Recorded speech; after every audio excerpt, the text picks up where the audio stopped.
Conversations on the need to strengthen Nigeria's financial system took center stage last week in Lagos as experts in the country gathered for the 37th edition of the Finance Seminar for Business Editors and Finance Correspondents, tagged Aligning Monetary and Fiscal Policies Towards Achieving a Robust Financial System.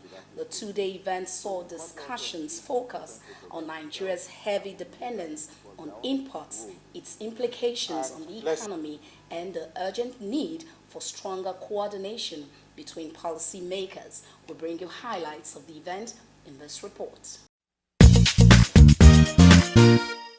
The central bank has two mandates. One mandate is to oversee the financial system.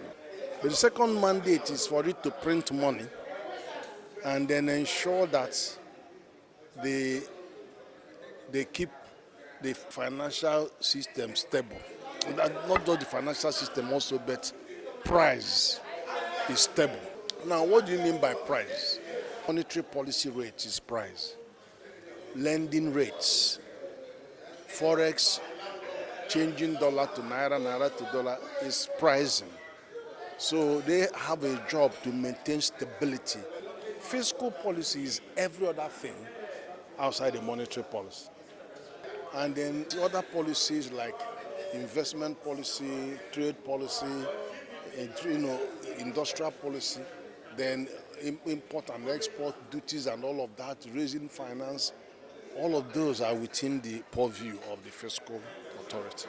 A clear definition of the terms monetary policy and fiscal policy explained by Professor Ken Ife, a professor of finance and chief economic strategist at the ECOWAS Commission. He explained that these two policies are far more than technical terms, as they are the twin engines that govern the rhythm of a nation's economic heartbeat, influencing employment, guiding investment, and determining how confidently households and businesses plan for the future.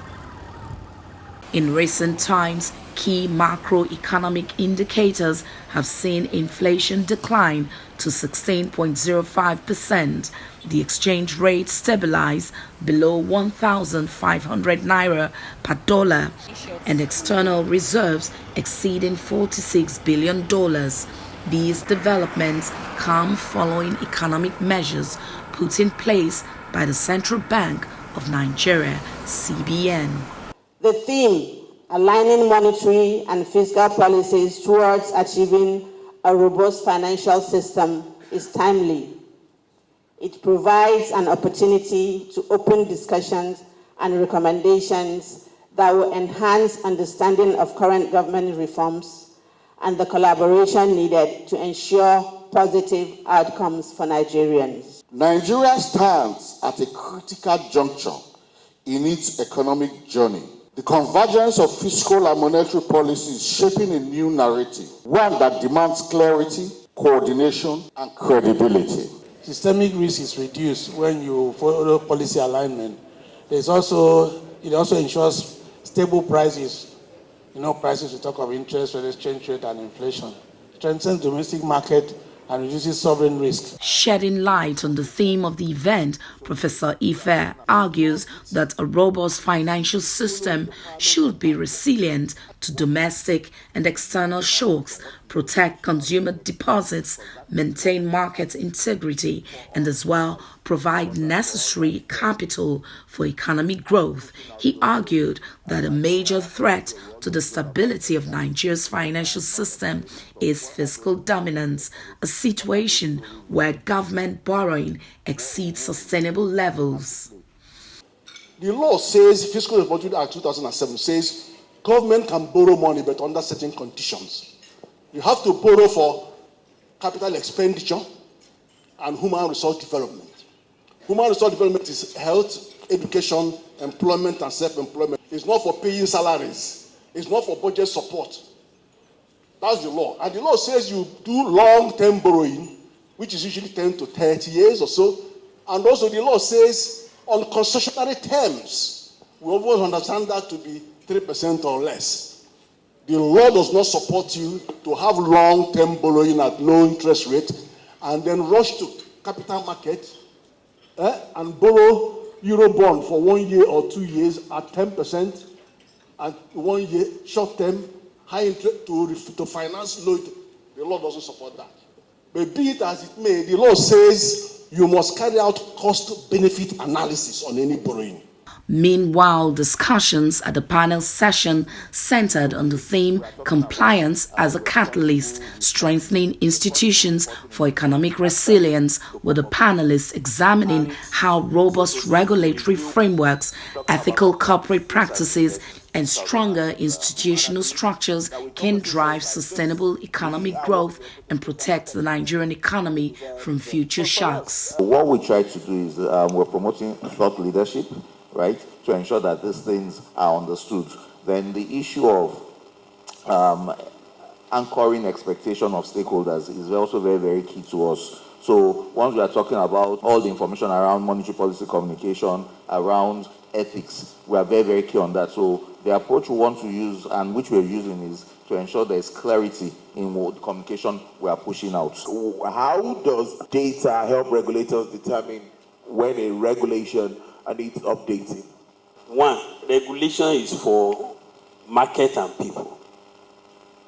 And market and people are dynamics. So as soon as this market is changing, people behavior are changing. The way I behave today, I may not behave that tomorrow. I may be saying today, I may be another person tomorrow. It depends on the circumstance. And the moment you see that, you should know that there's need to update your regulation. For us as journalists or as Nigerians who are looking up to the Apex Bank for efficiency, for guidance, for directions, this is critical because we will then begin to be able to measure whether or not what they are doing makes sense. And I will share this in very practical terms. So the banks comes up with a decision to say all reversal issues should be treated within 24 hours, for instance, by commercial banks. Our business is immediately defined. What we then do is to begin to monitor whether or not people who have issues around these areas get reversals without having to show up in banking halls and get you to fill some forms that talk about 2 weeks, that becomes 3 months, that becomes 6 months, and then you begin to do these frequent forth and back with the bank. The two-day event has ended, but the conversations are ongoing. Nigeria's heavy dependence on imports puts significant pressure on its foreign exchange reserves, weakens economic stability, and as well slows down progress toward a more diversified and self-sustaining economy, leading to currency depreciation and higher inflation. Import-dependent economy means that you have not expressed yourself sufficiently in foreign exports. So you are importing more than you are actually exporting. And that the critical areas that you needed to protect your economy is dependent on imported goods. For example, food that you eat. If you are importing more food than you're exporting, then you have food security issues to face. Then, irrespective of whatever it is, God has given you certain resources like solid minerals, gas, crude, and agriculture. The minimum is for you to add value to those things God has given you, and not for you to be importing the things God has given you.